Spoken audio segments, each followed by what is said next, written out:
ing'e ni gima nyaka wang'e.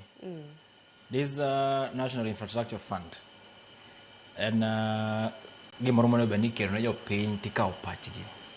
Ni Sharon inti wache ang'o? Agai bunge la wananchi wache ang'o? Nyakwa Leon Dawino iwache ang'o?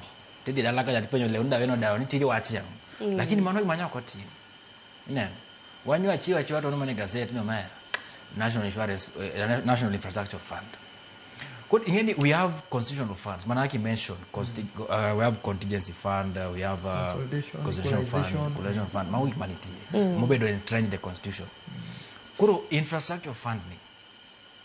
Onego penye jo penye no mera gini. Owo kanye, to dhi kanye, to timango.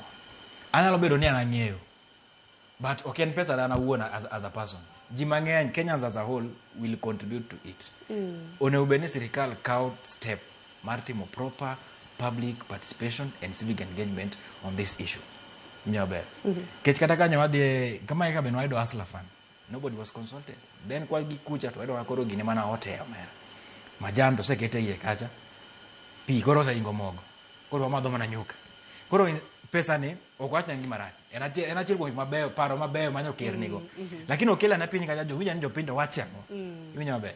And then wach mar ironi Mau Summit ni. Mana ka wadwa wacho en lek maber.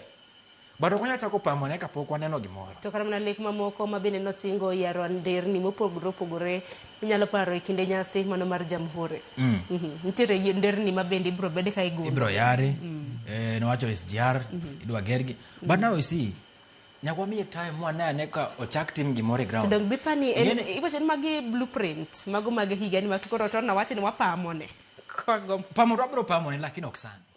Wamiye time 2026 mid gacha kwano kantie progress mo esen omera ndima masar itimo maber. To kara mar first world status ni to obo pamone karango nikech kar Singapore nikech parni igno go pura duto te mabende biro bro ido kama jatend piny Kenya onge telo donge obro pamone mo bro magi legacy dote ga gimoro ni legacy gidongero donge no ka sani wawacho ni wamiyo Kibaki applause on the issue mar Thika super highway.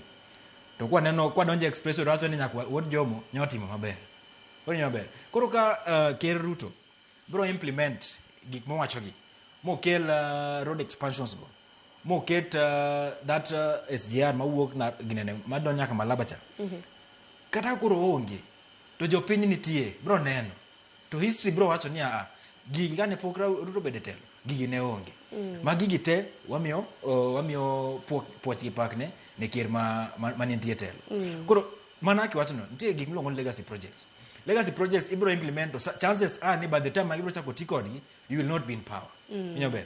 To mano gima ibro pamni kose neko timore. Mana kamano. Mano koro wawene nyikoro mgejwangu gi kapa nene en ber manonene higa mar 2025 koso oyo. To wach machielo